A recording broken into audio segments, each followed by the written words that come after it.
So force on a moving charge in a magnetic field.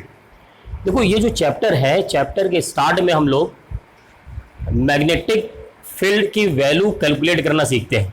Magnetic force नहीं, बल्कि क्या सीखते हैं, मैग्नेटिक फील्ड के वैल्यू। उसमें सबसे पहले आता है यहां पर बायो-सेवर्ट लॉ।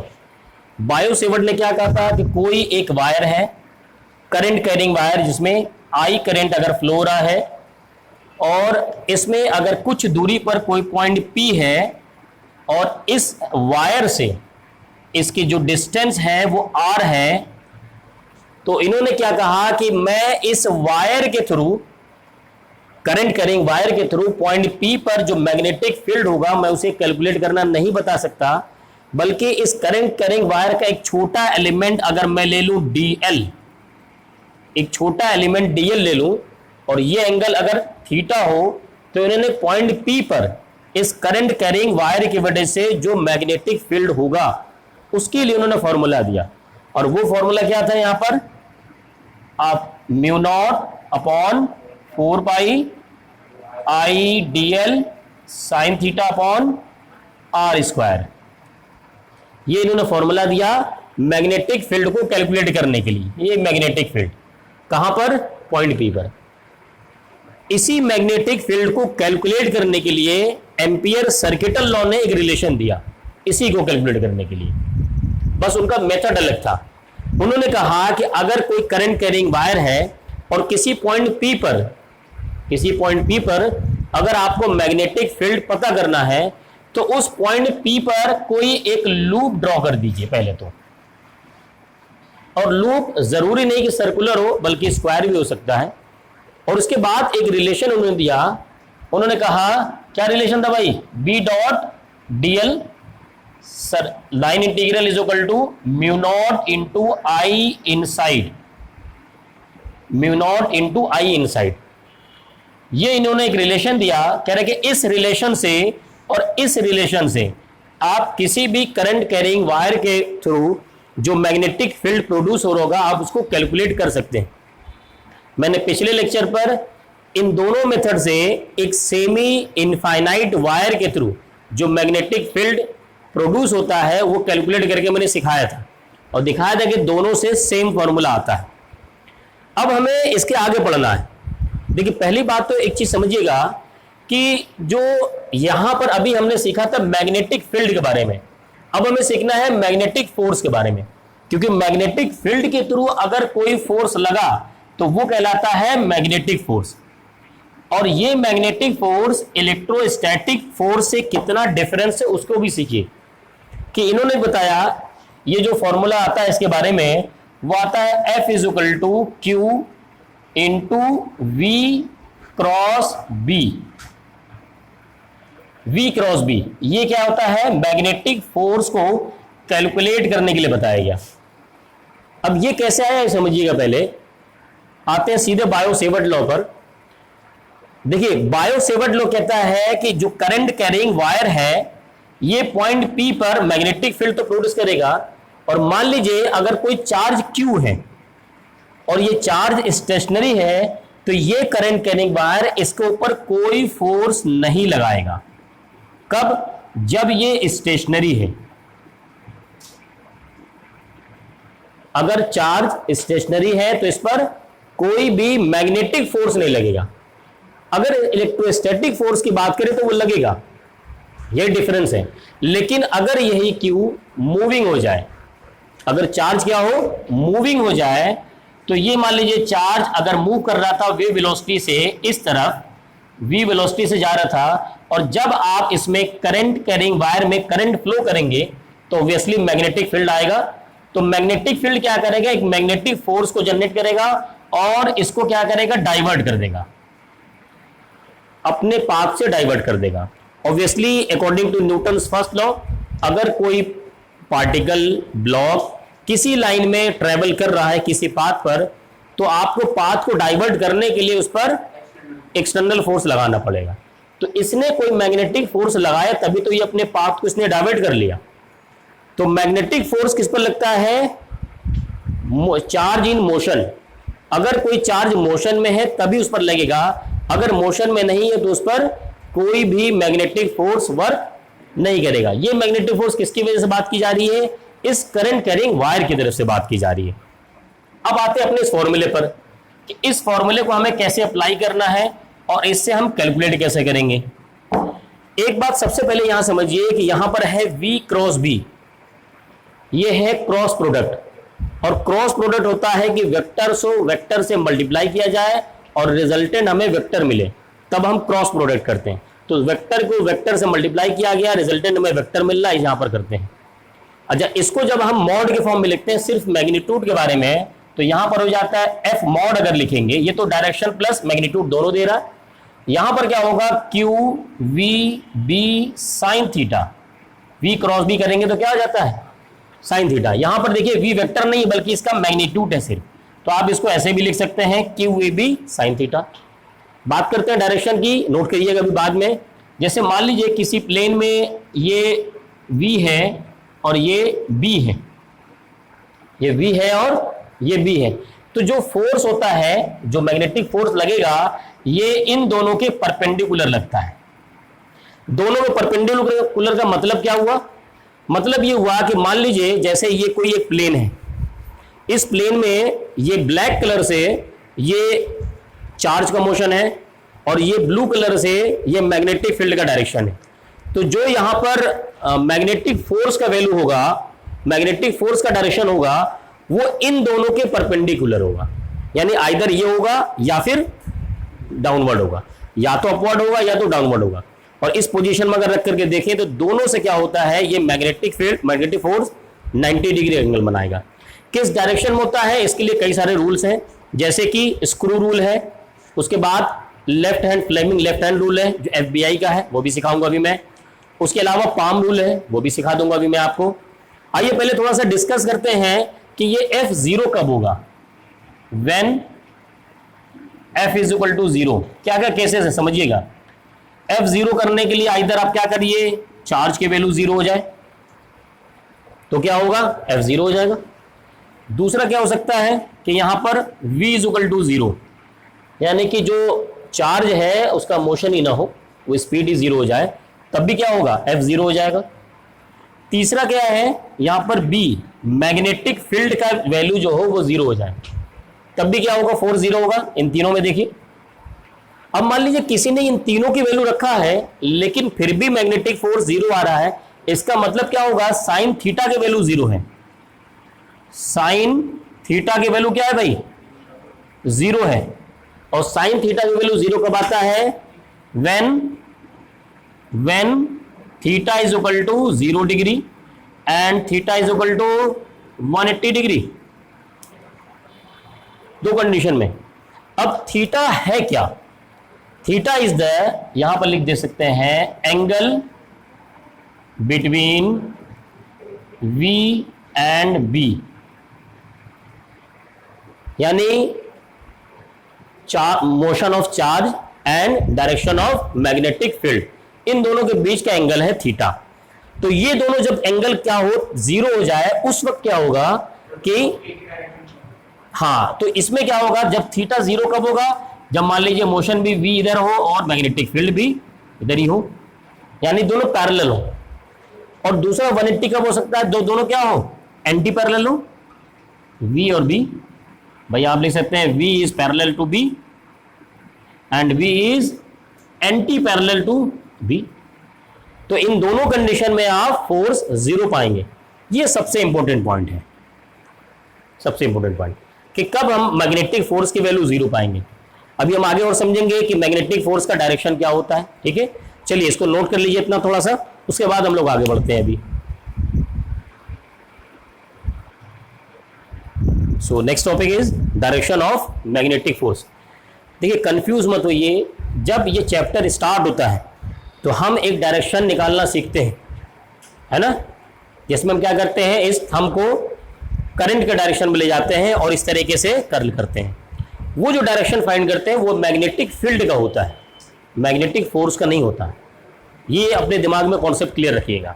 अब हमें मैग्नेटिक फोर्स का डायरेक्शन सीखना है और इसके 3 रूल हैं मोटे मोटे, इसमें 2 रूल ज्यादा इंपॉर्टेंट है। कोई एक सीख लेंगे तो भी आपका काम बन जाएगा, कोई एक सीख लीजिए। और दोनों में मैं आपको दो सिखा रहा हूं, बहुत इजी वाले। सबसे पहला जो है वो है स्क्रू रूल। स्क्रू रूल ये कहता है कि मान लीजिए ये डायरेक्शन है v का, ध्यान दीजिएगा, और ये डायरेक्शन है b का। आपको ये दोनों डायरेक्शन दिए हुए हैं, वेलोसिटी एंड मैग्नेटिक फील्ड का, और आपसे पूछ रहा है कि मैग्नेटिक फोर्स का डायरेक्शन बताइए। तो आपको करना यह है कि स्क्रू को इन दोनों के पॉइंट के जो मीटिंग पॉइंट है, जंक्शन पॉइंट, वहां पर रखिए। जैसे मान लीजिए ये मेरा मार्कर जो है ये स्क्रू है, तो मैं इसको इस पॉइंट पर रखूंगा और इसको V to B मूव करूंगा, यानी कहां से कहां तक, V से लेकर B तक। ठीक है, screw move in from V to B। आपको हमेशा V to B मूव करना है, जैसा भी दिया हो। तो जब आप स्क्रू को इस तरीके से V to B मूव करें, मतलब एंटी क्लॉकवाइज, यहां पर तो एंटी क्लॉकवाइज चलेगा, तो जब आप ऐसे रोटेट करेंगे तो स्क्रू इस बोर्ड के अंदर जाएगा या बाहर आएगा, बाहर आएगा। आप देखिए ओपन कर रहे हैं स्क्रू को, तो क्या होगा, बाहर आएगा। ये जो अंदर और बाहर का जो डायरेक्शन है यही है मैग्नेटिक फोर्स का। बाहर आने का मतलब ये हुआ आउटवर्ड, और आउटवर्ड कैसे बनाते हैं आप, पॉइंट देकर बनाते हैं। तो इस तरीके से ये हो जाएगा मैग्नेटिक फोर्स का डायरेक्शन। चलिए मैं दूसरा एग्जांपल आपको देता हूं। मान लीजिए ये है V और ये है B। अब तो मैंने आपको कहा था कि स्क्रू को कहां रखना है, दोनों के मीटिंग पॉइंट पर। मीटिंग पॉइंट ये रहा, और कहां से कहां मूव करना है, V to B हमेशा। तो जब V to B मूव करेंगे तो यानी यहां पर इसको आपने रखा और ऐसे करके मूव करना, तो आप इसको राइट डायरेक्शन में यानी क्लॉकवाइज करेंगे तो अंदर जाएगा। अंदर जाने का मतलब कि आपको क्रॉस दिखाना पड़ेगा इस तरीके से, तो ये हो जाएगा इनवर्ड। और ये क्या था, ये था आउटवर्ड। सिंपल मेथड है ये स्क्रू रूल। दूसरा रूल आता है, बहुत फेमस है, Fleming's left hand rule. Fleming left hand rule. देखिए फ्लेमिंग ने अपनी 3 उंगलियों को यूज किया, thumb, four finger and middle finger. तीनों परपेंडिकुलर पोजीशन में लेके आइए। ये चीज प्रैक्टिस करने के लिए अपने हाथ से शुरू करिए, लेफ्ट लेफ्ट, राइट नहीं, लेफ्ट, हाँ। और तीनों को परपेंडिकुलर लेके आइए, लेफ्ट में कह रहा हूं, लेफ्ट, हाँ, तीनों। और यूएस की एक एजेंसी है जो करप्शन वगैरह की जो इन्वेस्टिगेशन करती है, वो है FBI। नाम सुना होगा, बस यहां भी FBI है, FBI, FBI, सबसे ऊपर F, उसके नीचे B इज मैग्नेटिक फील्ड का direction, I is the current का डायरेक्शन होता है। अब करंट का डायरेक्शन दो चीजों डिसाइड होता है, पॉजिटिव चार्ज और नेगेटिव चार्ज। तो जिस तरफ पॉजिटिव चार्ज मूव करता है उधर ही होता है करंट का डायरेक्शन। इसका मतलब ये डायरेक्शन है पॉजिटिव चार्ज के मूवमेंट का। पॉजिटिव चार्ज, यहां से एक कॉन्सेप्ट आएगा कि जब पॉजिटिव चार्ज देना हो तो ये करंट का डायरेक्शन हुआ, और अगर नेगेटिव चार्ज देगा तो इसका आप अपोजिट जाएंगे। अभी मैं क्वेश्चन कराऊंगा तो आपको समझ में आएगा। इसका मतलब फ्लेमिंग लेफ्ट हैंड रूल में अगर मैं बात करूं थंब की, तो ये किसको रिप्रेजेंट करता है, फोर्स को। कौन सा फोर्स, वही मैग्नेटिक फोर्स। अगर मैं बात करूं फोर फिंगर की, किसको रिप्रेजेंट कर रहा है बताइए, magnetic field. And middle finger की बात करें,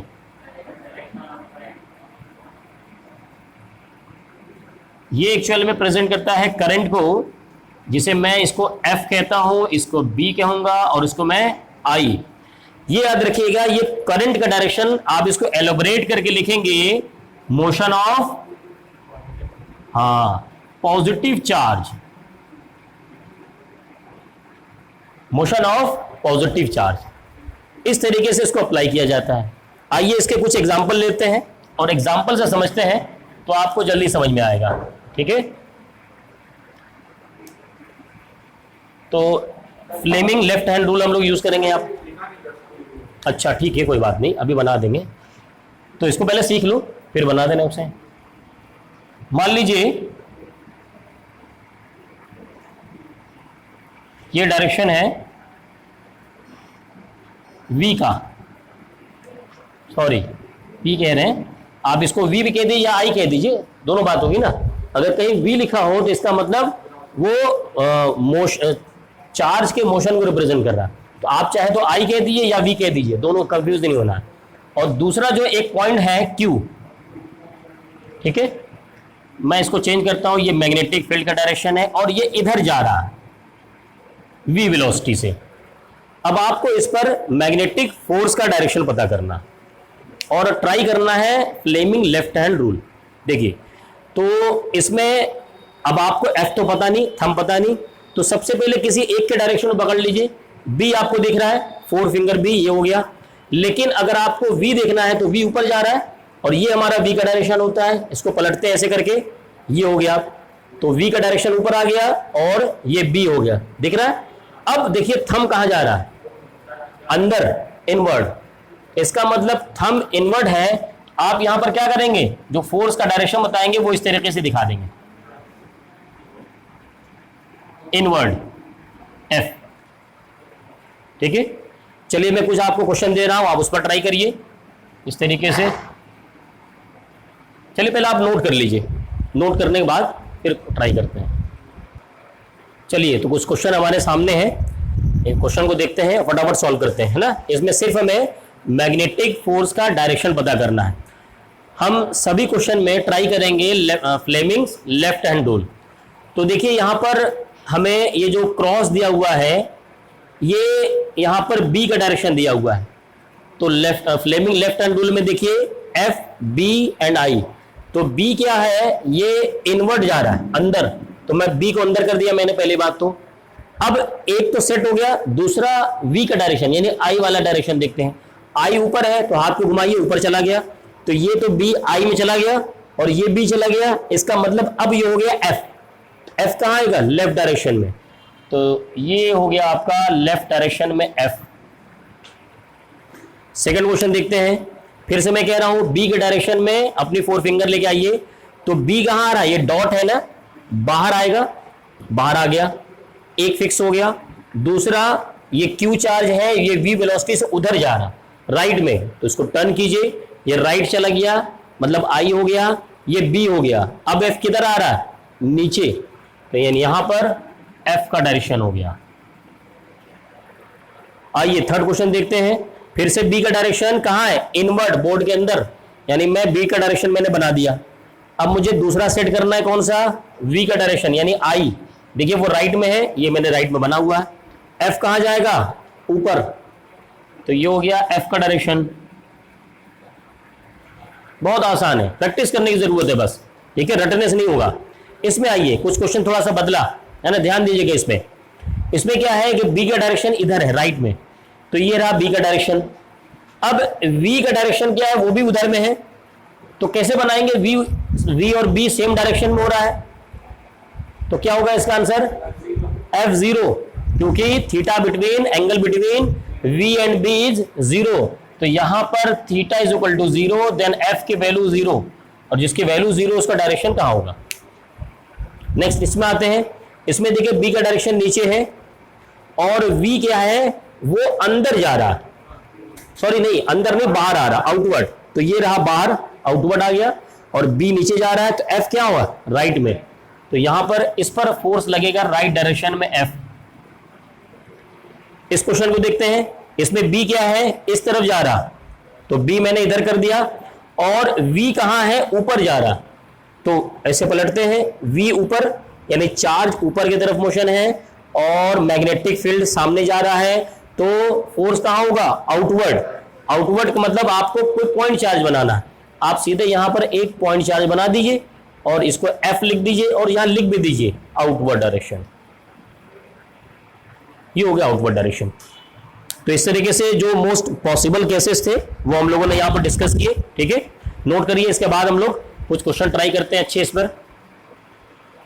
चलिए आइए इसमें क्वेश्चन करते हैं ना, कुछ अच्छे क्वेश्चन करते हैं। चलिए बोर्ड पर देखिए, मान लीजिए क्वेश्चन हम लेते हैं, अब हम यहां पर स्टार्ट के जो चैप्टर हमने स्टार्ट किया था जहां बायो सेवर्ट लॉ था उसको एप्लीकेशन यहां पर करेंगे। कैसे? मान लीजिए एक वायर है जो कि सेमी इनफाइनाइट है, यानी ये आगे जा करके इस तरफ इनफाइनाइट है और इधर वैल्यू है, और इसकी जो लेंथ है पता होगी? नहीं पता, सेमी इनफाइनाइट है। चलिए आगे बढ़ते हैं। मान लीजिए यहां पर कोई चार्ज Q है और इससे जो इसकी डिस्टेंस है वो है 4 मीटर। 4 मीटर इसकी डिस्टेंस हो गई, और इसमें जो करंट फ्लो हो रहा है I इक्वल टू वो है 8 एम्पियर या 10 एम्पियर कह दीजिए, इसमें करंट फ्लो हो रहा है, और इसका जो मोशन है वो इस डायरेक्शन में, इस चार्ज का मोशन इस डायरेक्शन में है, और ये जा रहा है 10 मीटर पर सेकेंड की स्पीड से ऊपर की तरफ जा रहा है। वेलोसिटी यहां ऊपर दिया हुआ है, ठीक है।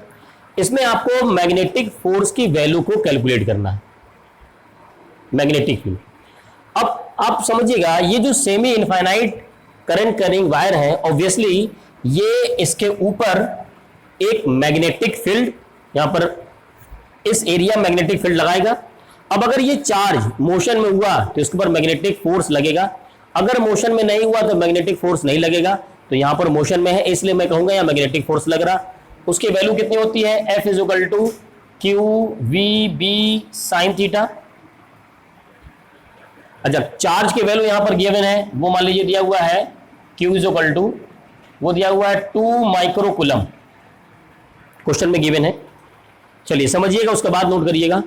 तो जब हम इसको सॉल्व करना स्टार्ट करेंगे तो Q की वैल्यू 2 माइक्रो कूलम इंटू 10⁻⁻6 हो जाएगा।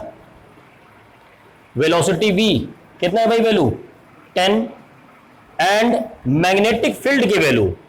अब मैग्नेटिक फील्ड कैसे पता चलेगा? मैग्नेटिक फील्ड की वैल्यू कैसे पता चलेगा? डायरेक्शन नहीं, मैग्नीट्यूड चाहिए मुझे, तो B की वैल्यू चाहिए, और B की वैल्यू यहां पर नहीं गिवन है।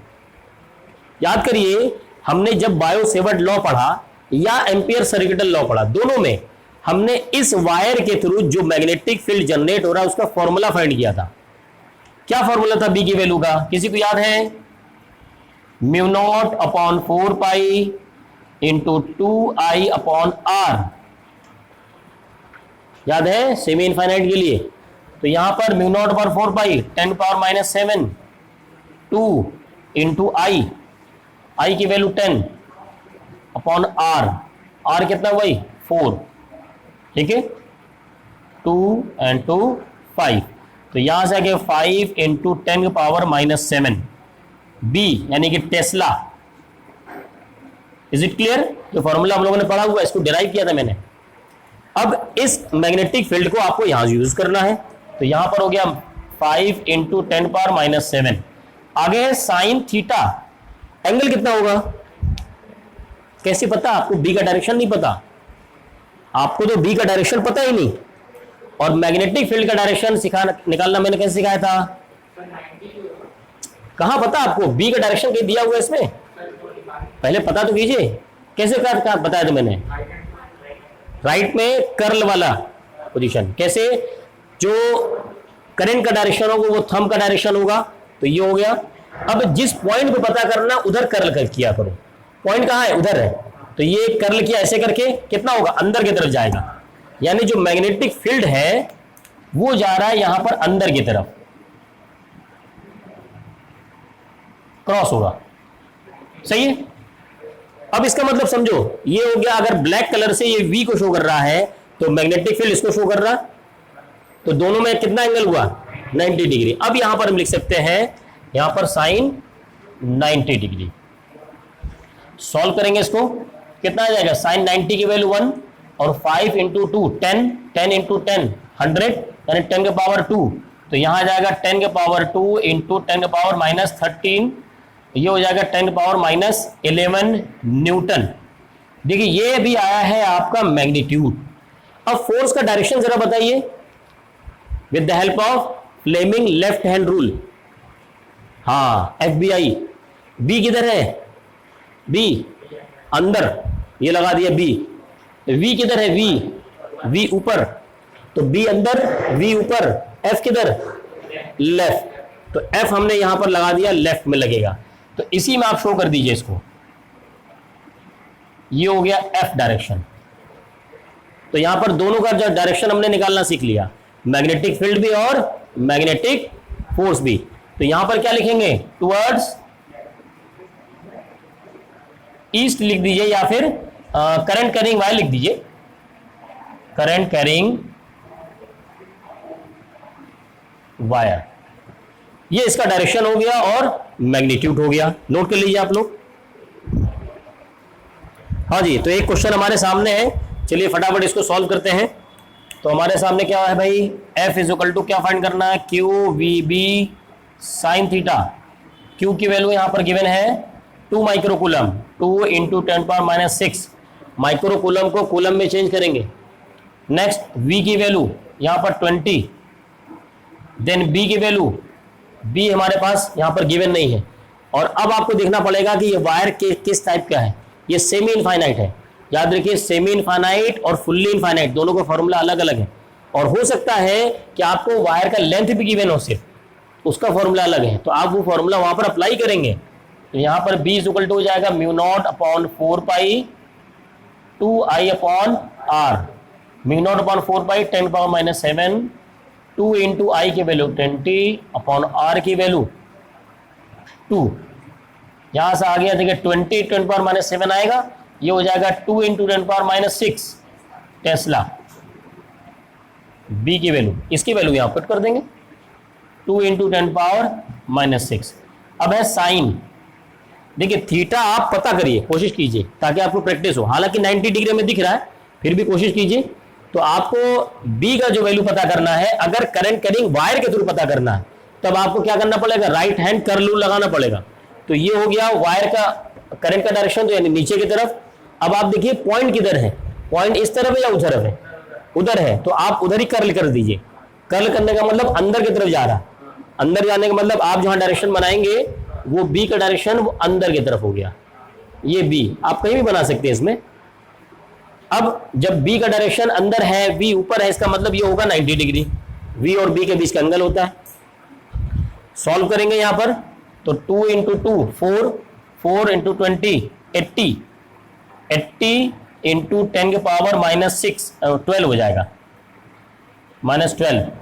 और ये हो जाएगा 8 इंटू 10⁻⁻11 न्यूटन। अब ये तो हो गया इसका मैग्नीट्यूड। डायरेक्शन पता करना होगा तो फ्लेमिंग लेफ्ट हैंड रूल लगा दीजिए। ये 4 फिंगर यानी बी, तो बी का डायरेक्शन क्या अंदर है, ये लगा दिया हमने। अब हमें वी का डायरेक्शन देखते हैं, कहाँ है, ऊपर, घुमाइए, ऊपर पहुंच गया, बी का डायरेक्शन अंदर चला गया।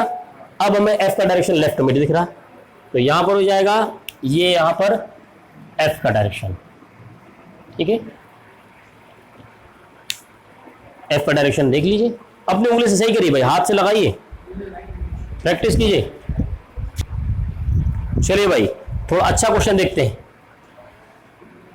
मान लीजिए आपको गिवन है बी की वैल्यू वेक्टोरियल फॉर्म में है, यूनिट वेक्टर का फॉर्म में दिया हुआ है। वो दिया हुआ है 4i plus 3j minus 2k and velocity, motion दिया हुआ है वेलोसिटी, वो दिया हुआ है 3i minus 3j plus 5k। और आपको चार्ज के वैल्यू गिवन है Q, वो दिया हुआ है 2 कूलम, ठीक है, 2 कूलम। तो आपको फाइंड करना है F की वैल्यू, फोर्स। अब एक बात याद रखिएगा, जब ये वेक्टोरियल फॉर्म में गिवन हो, इसका मतलब ऑलरेडी यहां पर डायरेक्शन गिवन है, उन सबका डायरेक्शन गिवन है। आप फॉर्मूला तब ये लगाएंगे यहां पर, F is equal to Q in bracket V cross B, जिसमें पूरा डायरेक्शन मैग्नीट्यूड सब आ जाता है। इस फॉर्मूले को यूज करना है, ठीक है। अब इस फॉर्मूले को यूज करने में आपको क्या फाइंड करना है, सबसे पहले V क्रॉस B की वैल्यू पता करिए। V क्रॉस B कैसे पता करेंगे, देखिए ध्यान दीजिए भाई, क्रॉस प्रोडक्ट पढ़ाया हुआ मैंने, क्या बनाना है आपको, इस तरीके से मैट्रिक्स बना लेना है। क्या लिखना है यहाँ को, ये लिखना है I J K, ध्यान दीजिए भाई सभी लोग। अब यहां पर V क्रॉस B है, B क्रॉस V नहीं है, पहले V है, तो v वाले में जो i j k के कोफिशिएंट है पहले उनको ले लीजिए। तो v में देखिए i का कोफिशिएंट कितना है भाई 3, यहां पर लिख दिया मैंने 3, j का कोफिशिएंट -3, k का कोफिशिएंट +5, ठीक है। अब v के बाद क्या आता है b, तो b में जाइए, i का कोफिशिएंट 4, j का कोफिशिएंट 3 एंड -2। अब इसको सॉल्व करना सीखिए, सॉल्व कैसे करते हैं। तो जब अब यहां इन तीनों में से किसी एक को पिक करेंगे लेफ्ट से, सबसे पहले आप पिक करेंगे i को। अच्छा, ये प्लस होगा, ये माइनस, ये प्लस, इस तरीके से। तो i प्लस में है, जिसको पिक करेंगे उसके वर्टिकल में हॉरिजॉन्टल में आप उसको ढक दीजिए। जब i को ढक देंगे पूरा ये और ये ढक दिया तो क्या बचा, यही तो बचा। समझ में आ रही बात। आपने इसको और इसको बंद कर दिया, क्या बचा -3, 5, 3 -2। अब यहां पर क्या करिए, स्टार्ट कीजिए। पहले लेफ्ट से राइट में मल्टीप्लाई करेंगे ऐसे, तो -3 इंटू -2 कर दीजिए, यहां कर दीजिए -3 इंटू -2 हो गया। फिर इससे मल्टीप्लाई कर दीजिए 3 माइनस करके 3 इंटू 5, ठीक हो गया। अब यहां पर i की वैल्यू खत्म हो गई है, i का टर्म हो गया पूरा। अब इसके बाद किसका नंबर आएगा भाई, j का टर्म। तो j जो आएगा वो माइनस के साथ आएगा, तो यहां पर लगा दीजिए -j। और जब j की वैल्यू लेंगे तो j वाले कॉलम को बंद कर दीजिए और इसका हॉरिजॉन्टल कॉलम को, रो को भी। तो क्या बचा, 3 -2 और 4 5। तो पहले 3 से -2 को मल्टीप्लाई कीजिए, तो 3 इंटू -2 और माइनस का साइन क्या है भाई 4 इंटू 5 ना, या 5 इंटू 4 लिख दीजिए, दोनों सही हैं। आगे क्या आएगा, प्लस k, वेरी गुड। अब k में किससे मल्टीप्लाई करेंगे, ये बचा, ये चारों, 3 इंटू 3। जब माइनस वगैरह लगता है तो मैं ब्रैकेट लगाता हूं, वरना नहीं लगाता, है ना। फिर माइनस करके अब आएगा 4 इंटू -3, तो यहां पर ब्रैकेट करके कर लूंगा, ये हो गया। सॉल्व करेंगे इसको, कितने वैल्यू आएगी, ये हो जाएगा 6 -15, यानी कितना आएगा 9, और वो आएगा -9, तो -9 i कैप, और ये -6 और -20 यानी -26, और बाहर आकर का मल्टीप्लाई हो जाए तो प्लस हो जाएगा, तो हो जाएगा +26 j कैप, देन 9 और ये हो जाएगा +12, 9 + 12 21, तो +21 k। ये जो आया वैल्यू है ये v क्रॉस b है। आपको क्या पता करना है, इनटू q भी तो करना है, तो यहां पर वैल्यू रखिए। अब q तो स्केलर है ना, सीधे सीधे मल्टीप्लाई कर दीजिए, 2 इंटू यहां लिख दीजिए -9 i cap +26 j cap +21 k cap. इसको मल्टीप्लाई कर देंगे यहां पर, ये हो जाएगा -18 i cap +52 j cap +42 k cap.